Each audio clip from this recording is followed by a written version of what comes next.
इस आंदोलन में दो और चेहरों की चर्चा हो रही है। उनमें से एक नाम पूर्व उप प्रधानमंत्री रवि लामिछाने का है। लामिछाने इन दिनों कोऑपरेटिव घोटाले के आरोप में जेल में बंद थे, लेकिन आज उनको छुड़ा लिया गया। जबकि इस आंदोलन के पीछे जिस तीसरे चेहरे का नाम लिया जा रहा है वो है सुदन गुरुंग। गुरुंग हामी नेपाल नाम का एनजीओ चलाते हैं। इन्होंने बाकायदा आंदोलन के लिए मुहिम भी चलाई। अब आप इसे संयोग कहिए कि इस साल नेपाल की हुकूमत के खिलाफ ये दूसरी बगावत हुई है। इससे पहले मार्च महीने में जब राजा ज्ञानेंद्र शाह काठमांडू वापस लौटे तो राजशाही की मांग को लेकर बवाल हुआ था। उस वक्त आज के इस आंदोलन के सबसे बड़े चेहरे यानी बालेन शाह ने राजा के पक्ष में बयान दिया था। हालांकि कल से आज तक नेपाल में हिंसा और आगजनी के जो नारे सुनाई दे रहे हैं उनमें एक बार भी कहीं से भी राजशाही की वापसी की मांग का नारा सुनाई नहीं दिया है, ना ही इस तरह का कोई बैनर या पोस्टर दिखा। लेकिन सवाल तो है ही कि क्या मार्च में जो चिंगारी भड़की थी, क्या उसी ने सुलगते सुलगते शोले की शक्ल अख्तियार कर ली।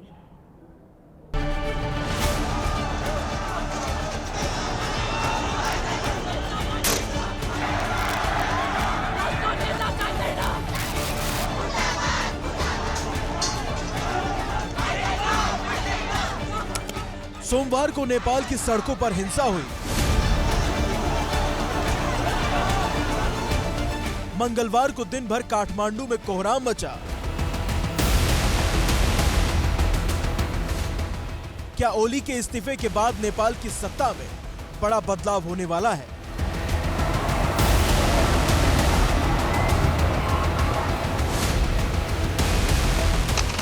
लंबे आंदोलन के बाद 17 साल पहले नेपाल में राजशाही का खात्मा हुआ, लोकतंत्र की स्थापना हुई, लेकिन लोकतंत्र का प्रयोग सफल साबित नहीं हुआ। अब इसी साल मार्च की इन तस्वीरों ने नेपाल के उस सवाल को जन्म दे दिया है, क्या फिर से राजा का राज लौटने वाला है?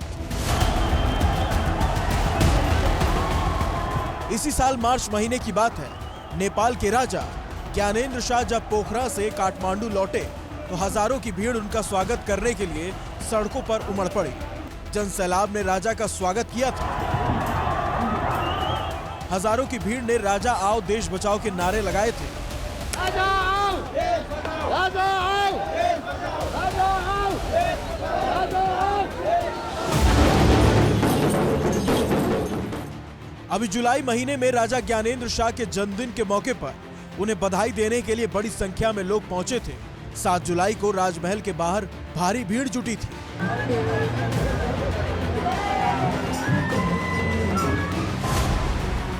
वैसे तो नेपाल में लोकतांत्रिक सरकार के खिलाफ आंदोलन तो पहले भी हुए हैं, बवाल होते रहे हैं, लेकिन इस बार का मामला थोड़ा अलग है।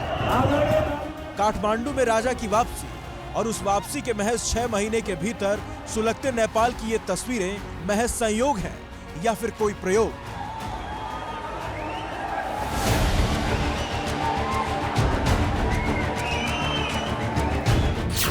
मार्च में राजा की वापसी पर जब सवाल हुआ तो तत्कालीन ओली सरकार ने ज्ञानेंद्र शाह को जिम्मेदार ठहराया था।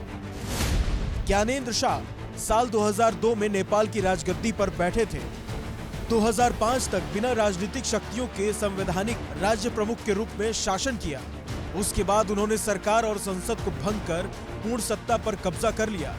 आपातकाल की घोषणा की, सेना का इस्तेमाल किया था। 2006 में राजशाही के खिलाफ विरोध प्रदर्शन के बाद ज्ञानेंद्र शाह पद छोड़ने के लिए मजबूर हुए।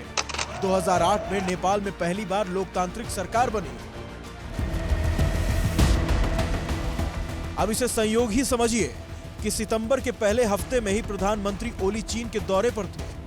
दुनिया भर के देशों के प्रमुखों से उन्होंने वहां मेल मुलाकात की, लेकिन चीन से लौटने के हफ्ते भर भी नहीं बीते कि विद्रोह से सामना हो गया। इस्तीफे के बाद सेना ओली को अज्ञात जगह ले गई है।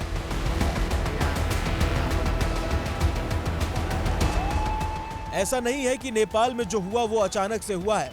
एक चिंगारी जो अंदर ही अंदर सुलग रही थी, उसने आग का रूप ले लिया है।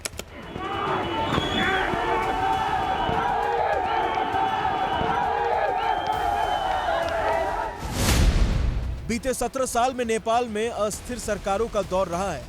13 अलग अलग सरकारें बन चुकी हैं। नेपाल की सियासत पीढ़ी परिवर्तन के दौर से गुजर रही है। नेपाल की सत्ता और सियासत में बुजुर्ग नेताओं का दबदबा है। भ्रष्टाचार के खिलाफ कार्रवाई कमजोर होने से जनता का भरोसा टूटा। महंगाई और बेरोजगारी से आर्थिक हालात बद से बदतर हो चुकी है। देश में बेरोजगारी चरम पर है।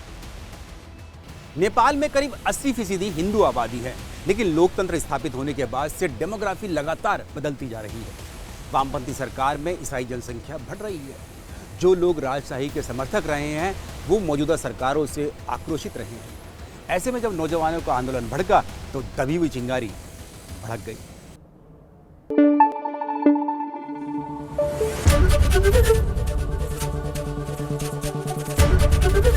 एबीपी न्यूज आपको रखे आगे।